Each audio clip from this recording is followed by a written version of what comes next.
Well, good morning, everybody. I'm Jan Erickson from Stepping Aside, and welcome to Somewhat Daily Tarot and Rune for the last day of the year, the 31st of December, 2020. Well, I always view the last day of something or the beginning day of something as significant. So, just be aware today, pay attention, and find your synchronicities today. I don't know. I don't know. It's been an interesting year, hasn't it? The rune for today is Uruz. I'll do the geomancy rune here real quick so we can get onto the cards. Last year at this time, I think we were back home from our vacation. We took a vacation over Christmas, and it was just locally, though, because we have chickens, and there's a resort. We have a timeshare, so we, did an exchange there. Oh, we have Fortuna Major for the geomancy rune, so greater fortune today. Manifesting greater fortune with Uruz, maybe. Oh, that's Fortuna Minor. Let me get the right one out here. Well, all you have to do is just turn it upside down and you have Major, but there you go. There's Fortuna Major. But anyway, we were watching the TV and while we were there, and we saw what they were doing in China with respect to the virus. We heard about it there, and that it was there, and they had to put up a hospital. They were given 3 days to do it. Well, they couldn't. They had to do it in 10, so they agreed, okay, fine, do it in 10, and they did. I don't understand why we can't, the federal government can't get the vaccinations out to the states. Somehow now it's the state's problem. No. This has got to be a partnership, right? I don't know. So, but it wasn't long. By February 2nd, we were locked down. We decided to go ahead and reduce our time out and about. The mask patterns were coming online, and so I was making masks. And we were very careful when we were out until we had masks on. Limited our time, picked our times. And they hadn't yet done anything business-wise where, they had early hours for old people like us and all of that. So we did that, and we've been doing it ever since. So in a sense, we've been hunkered down for, a month shy of a year. So haven't seen our kids, haven't seen our grandchildren. We don't go around neighbors. We don't go around anyone. It's been, it's not been difficult, but it's been interesting. It's been stressful. I don't know about all of you, but when I go out and about and I don't see someone wearing a mask at all, just a face shield or wearing a mask improperly. One old guy in Walmart had one hanging off his ear. We can't get the cart people at Walmart, our local Walmart, don't seem to understand that they can't come around people without masks on, and they're out there with nothing. If you breathe, you shed. It's that simple. I don't care where you are. It doesn't matter if you're inside or out. You're going to shed virus. People are going to get sick. So we've had misinformation and lies from the federal government. You've had, the CDC having to bend what they want to say to the will of a president that doesn't care about us if we live or die. So, obviously, or he would have done things differently. He wouldn't be blaming the states and dumping it all on the states, because that's what he does. It's their problem, not our problem. It's their problem, right? Sees no responsibility for the greater country itself, right? So all of this might have been made easier, and we might have been able to have a nice summer because everybody could have masked up, but oh no, not in this country. In this country, it's a sign of freedom to not, right? Well, it's a sign of stupidity, as far as I'm concerned. Tells me you don't care about me, so I won't care about you then. So, it's just, that's where you end up, right? And it's like, now we have the chance for a new president here. We've elected a new president. But this guy doesn't want to leave because of what's waiting for him when he walks out the door. Well, that's not our problem. It's not the country's problem. So now we have here at the end of the year, instead of having a pure Degas moment where one period ends and another is beginning, we still have a bunch of, you know what going on. And it's like, come on. So with the whole idea of, and Uruz is actually one of the beginning runes of the Elder Futhark. It's the second. And it's really not the manifestation process itself or as you manifest, but it's the force behind it. Right? And so if you have a nefarious, in other words, if you have a nefarious intent, your manifestation is going to look very different than one who does not. That one whose intention is based on spirit informing all of it, right? You come from spirit, your manifestation force is different than if you're ego, all right? Service to self is the ego, service to others is spirit, all right? You can break it down realistically that way. So what's behind your manifesting force today? Is it going to be one that's in cooperation and unity with other people so that people stay well and safe and protected? Or if you're in Congress, is it going to be to try to circumvent the Constitution? Or are you going to manifest something that preserves the oath that you took? So that either matters to these people or it doesn't, and I think for a certain percentage it just doesn't. And that's unfortunate. And so you're going to have to pay attention to that going forward. But again, how do you manifest greater fortune? Well, I guess it depends on what you see greater fortune as. Again, nefarious intent versus enlightened and illumined intent. All right? Where will your greater fortune? Will it be the greater fortune that you reap at the expense of other people, like we've been witnessing over the last 4 years? Right? Or will it be something more lofty? So that's, I think, the issue. And it reminds me of the Jupiter-Saturn conjunction, too, as well, where we're having to figure out, they're basically complementary energies of one another, right? How much freedom, how much restriction, how much, expansion, how much contraction. How much diligence do I need to have in order to manifest greater fortune? Well, again, it depends on your perspective, doesn't it? And right now, it almost seems like what we're truly battling are perspectives. Not truth, but perspectives. Although I think one side has a little more of the truth than the other one does. When you're resorting to only conspiracy, that's not a good idea. It's not that there aren't things that go on in the world that we don't know about, right? There are.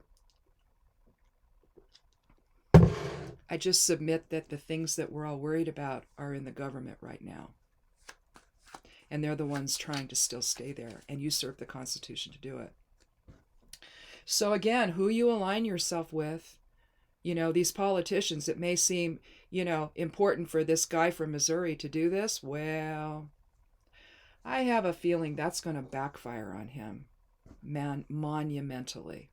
So, another 2 years he comes up for, is it 2 years or is it 4? I don't remember when he was elected.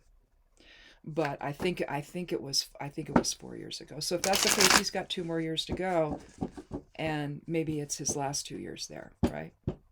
So we'll see what happens. But anyway, let's go ahead and take a look at the cards and see if they can give us a little more information on how we manifest and from what source we manifest our greater fortune, and whether or not that's ego-based or whether or not it's going to be from spirit. How and if it, and depending on, and we'll see what it shows of the story of all that. So let's go ahead and we'll take our first 3 cards. And if this is your first time here, welcome on this last day of the year. And let's see what day it's a Thursday, so it's a Jupiter day. And so, happy New Year's Eve. And click subscribe. I'd love you to do that so you can join our little tarot and rune family as we go into the next year, hopefully, with something better to talk about than what we've been talking about. Trying to process all of this has been very interesting, hasn't it? Anyhow, let's go ahead, and I'm going to take the 13th card each time for randomness sake, so my shuffling or lack thereof doesn't influence the reading. I did write down what I did on Monday.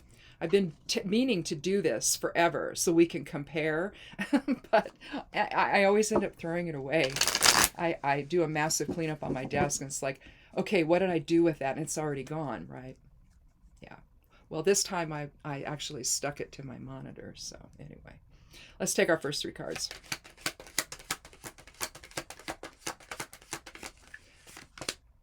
Well, we have the Wheel of Fortune. Card 10 of the Major Arcana. This is a soul archetype card. We see the wheel. We see sulfur, salt, and mercury represented on the wheel. We see the 4 elements in the corners of the cards represented in a very hermetic form. It's about the turn of the wheel.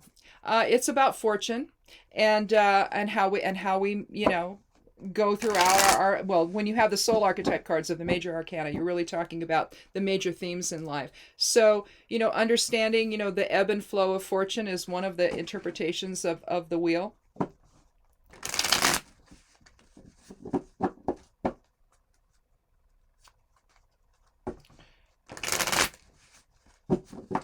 Let's see if I can get any others that maybe have something to do with manifesting, but I don't think so yet. Let's see what the other cards have to say. I'm just going to talk about these briefly, introduce them basically, and then we're going to go back and talk about them in more depth. Here we have the 3 of Pentacles. So this is a suit of earth element. So practical matters, security, foundation, who we are really in the body, our life, our work, our home. And here we have, some interactions here with the 3. 3 also means mind, body, spirit, balance. When everything's in balance, things just flow. And here this guy's working on his craft. And these ladies have come by and they're admiring it. Maybe they're going to hire him. But they're having a conversation about his creativity and the beauty of his work, basically. Let's see if I can get another... Bring that up just in case we need that. Take some of the glare off there. Get it hidden behind my video screen here. My program I use for that. My capture video window. Oh yes, it's just fun, isn't it? I have to reboot my computer now every single time I do a video so that it doesn't lock up on me. And there's still no guarantee. I don't know what it is. I really don't.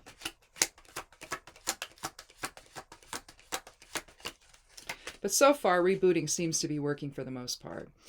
Here we have the 8 of Swords. And we're really going to talk about this one. The 8 is about how we want others to see us in the world. We want success. We want to be seen as successful. It's also a number of leadership, of strength.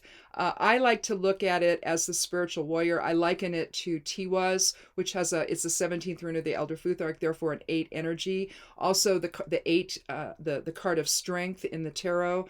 I tend to look at it a little more like that. Than more about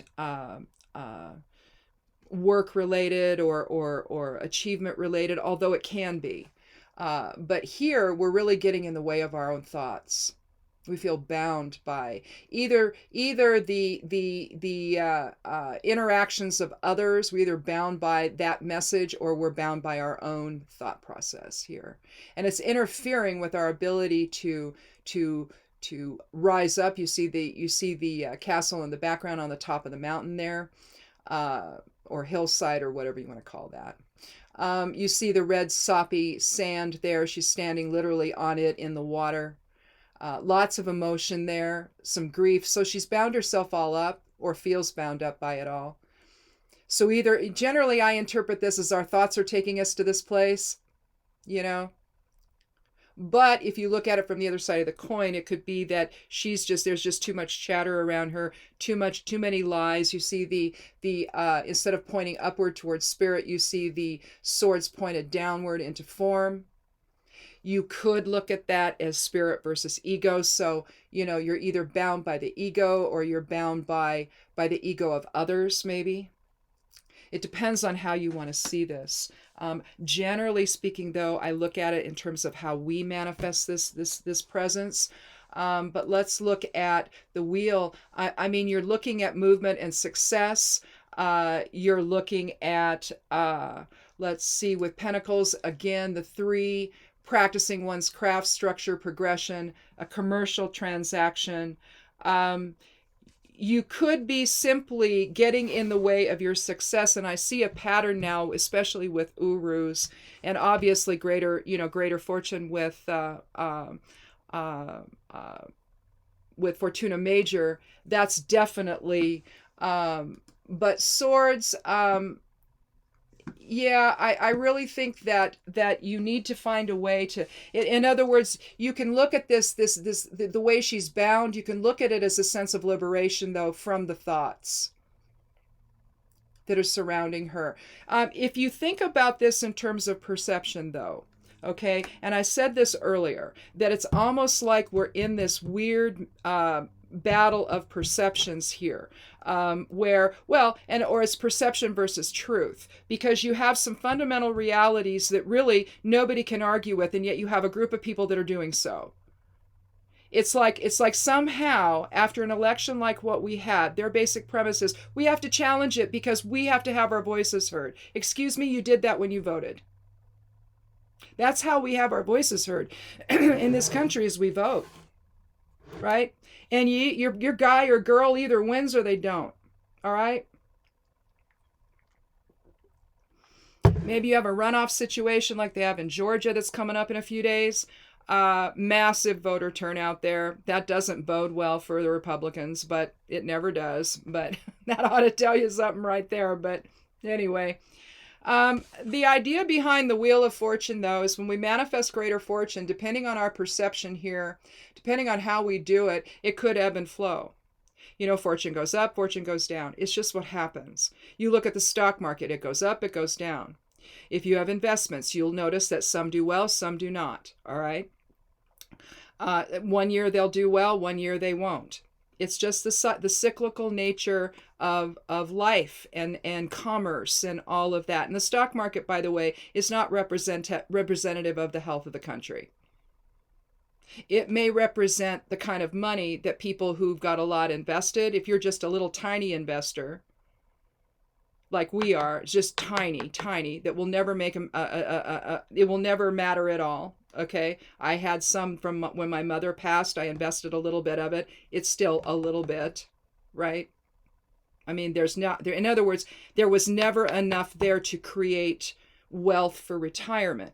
So those, and then in what was it, 2001, when the stock market crashed, we lost probably half of what we had, which wasn't much to begin with. We lost half of it.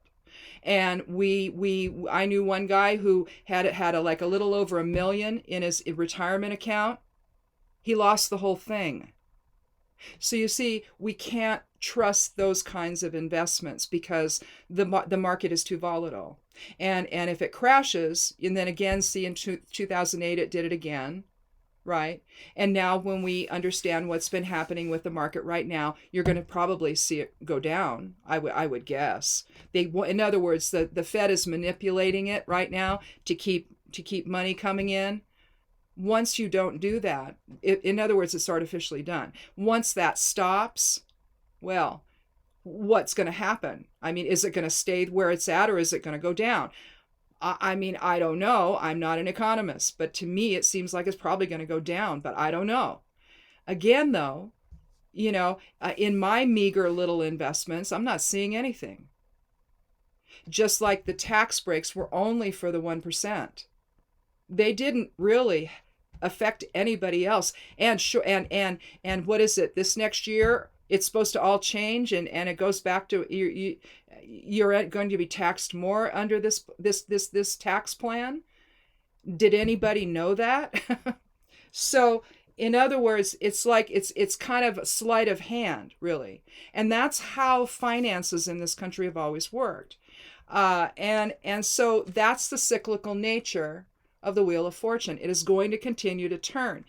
You're either going to remain on top or you're not. You're going to be doing this, right? But all that affects commerce and trade. And that's what we're looking at here. We need to have a conversation about what that looks like. Here, we're likely looking at a small businessman, someone who's been completely affected by what's gone on here, and the federal government's complete failure at managing this virus. And all they had to do was actually give the PPP funds to the small businesses so that they could retrofit and stay alive.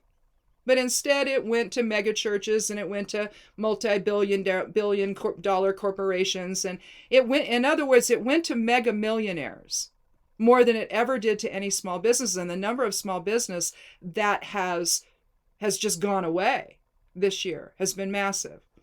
And so, again, when we manifest, from what standpoint are we manifesting success? Is it going to be for the small mom and pop business where you can be plying your craft, working your trade, and some people come by and admire it and go, "Ooh, you know what? Are you free? What can I get on your schedule? I'd like you to come and do can you come and see what I have? This is what I'm thinking about. Can we have an appointment with you?" You know, it's how business is done in small business. With the big corporations, you know, you've got the advertising budget, you've got all of that. But with small business, it's one-on-one. Again, what do we see as success? Who gets to be, in other words, who determines who is successful? If you have a government that favors only their corporate donors, which is what we have right now, then how does small business survive? Because the wages at a lot of these businesses are not good enough, right? You couldn't have a single paycheck family. It's got to be a dual paycheck family. And sometimes one parent's got to have more than one job just to pay the mortgage, assuming they even have one. The middle class is gone, right? Because of this whole trickle-down economics that the Republicans under Reagan started in 1980 when he was elected. We've seen a movement toward this, a desire for it, but the minute that showed up, oh boy, everybody else is just supposed to wait for the wealth to trickle down. Did it happen? No. It was never going to. It was a lie. It was a lie then. It's a lie now. Right? And now, because we've seen what happens in a serious situation, like a pandemic, that the federal government refuses to deal with, all right? Because that's what's happened. They lied. They said, "Oh, no, it's fine. Put your kids in school, go back to work, go out to eat, do whatever." No. And because of that, that's why we're where we are now. It would have cost the federal government far less to get everybody on board and everybody ready to go back to normal functioning, or at least limited functioning, or curtailed functioning maybe, but still functioning. That's what the tax dollars are for, not to do what they did. And now we're in a situation where the idea of walking by and hiring somebody, how do you do that? It's not happening. So the strength of perception, right? If we look at Ada's strength, we look at the downward arrows as perception. Instead of, if they were upward, you know, that'd be pointed to spirit, right? So you at least have half a chance at knowing what the fundamental truth of things is. But here, she's so wrapped up either in her own thoughts, her own perceptions, and you can see it's not getting her anywhere. It's emotional, it's willful. You see willful with the red sand. You see emotion with the water, that she's surrounded by water. She's literally standing in wet, soppy sand. So the ground's not even sure underneath her feet. And she's literally encircled almost, at least on one's, you know, around one part of her anyway, with arrows. So again, it's the battle of perception within, maybe. What are we doing? And that maybe is the message going forward as we think about, oh, and don't you hate the 2020 year in review on the news? Oh my God, on cable news. I don't want to see that. I already know what happened. I don't want to relive it. I want to know what the truth of everything is, and I want to know what we got to do to move in a better direction. That's what I want to know. I don't want the 2020 year in review. I turn it off, and I'm upset when I do it. It's just awful. I don't want to know that, but I don't need to know that. But again, what is the mindset behind greater fortune? And that's what I see Urus and Fortuna Major as being. What is the mindset? Clearly, we're seeing here that it's going to have to change. Going forward, if there are loans, they're going to be to small business, I would bet, and not to the corporations. They had their chance, right? The notion of only giving people, that the Republicans only want to give people $600. That thing by the president, our so-called president, oh, give them $2,000. That was just to mess with Mitch McConnell and the Republicans. It was never going to happen. Well, it happened last summer when the House of Representatives voted for it to be. Their bill that passed, is sat on Mitch McConnell's desk all this time, had $2,000 payments in it. That's where they got the $2,000. That's where he got that, because he knew. But he was never for that. It's just to try to win Georgia with two senators who were not for it before, but now say, oh yeah, let's do $2,000, right? No, they don't want that. They could have budgeted for it. They could have done all kinds of things. But now, see, they just want to play games. What they don't understand is that they're playing games. They're making a fortune while the rest of us sit back and go, oh. The food, and I love it, the food insecurity. No, you don't have any food. You have nothing to feed your family. So you're in a food line now. Yeah, that's where we're at on December 31st, 2020. So while some people, the billionaire class, and some millionaires, I guess, became billionaires out of all this. Oh, yeah. So they make bank off of all this, while the rest of the people are wondering where their next meal's coming from. And they don't know how to feed their kids. Change in perception. How we manifest greater fortune. Do we elevate society, or do we just elevate ourselves? And I think we know what's been happening. It's just elevation of self.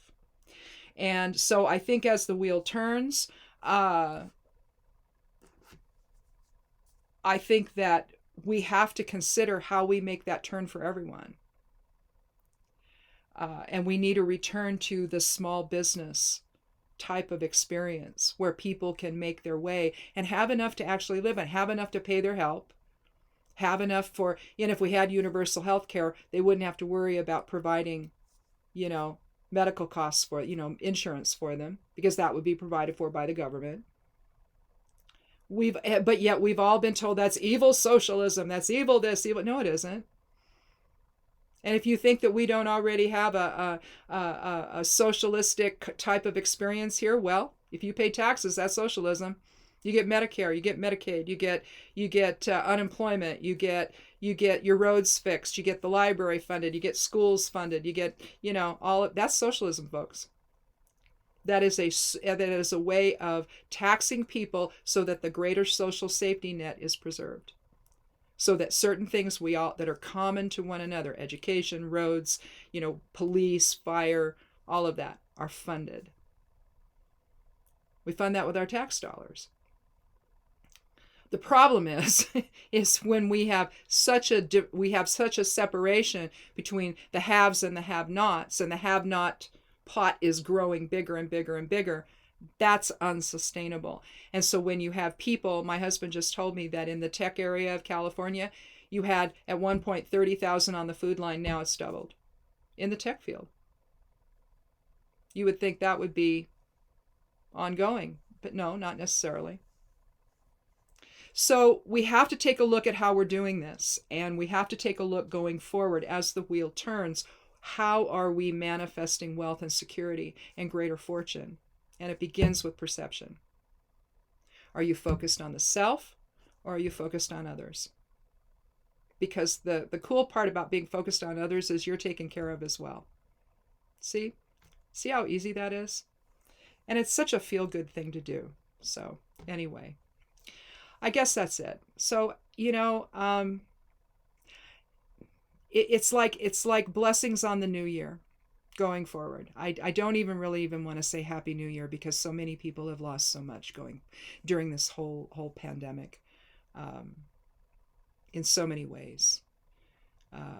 We have over 300,000 people that are dead, and the other day, we had over 3,900. Was it yesterday? Over 3,900 die in one day. That's where we are, and we have to get out of that. We have to stop that from happening. And hopefully going forward here with a new president, we can start to do that. And hopefully Democrats will win Georgia so that the way forward in the Senate is more clear. So we'll see. We'll see what happens. But again, if we are continuing to remain bound by perception, nothing's going to change. So think about that as we go forward here into the new year on tomorrow. And Sunday, we'll get together again for Esoteric Influences, and then come back again on Monday for Somewhat Daily Tarot and Rune. I've got and I'm not sure when I'm going to do the Shifting Perceptions videos. I'm not sure. I've got the copy ready for it, so I may try to do that this weekend and publish it sometime next week. So look for that. I was just going to stick it on Patreon first, but I don't think I'm going to do that. I think I'm just going to publicize it everywhere. So anyhow, look for that, and I'll tell you when it's up. But anyway, thanks a lot. Have a good weekend. Stay safe. Stay protected. Wear a mask if you're inside or out. Remember, you breathe outside as you do inside. So if you're breathing, you're shedding if you're sick. So just remember that. Wear a mask. Don't argue about it. Just wear a mask, okay? And let's all try to get forward on this on the same shared path, and at least try to end the virus's stranglehold on the country. So anyhow, and on our behavior, and on me being able to see my kids and grandkids. Anyway, we'll talk again Sunday. Be good to yourself, be good to one another, and blessed be.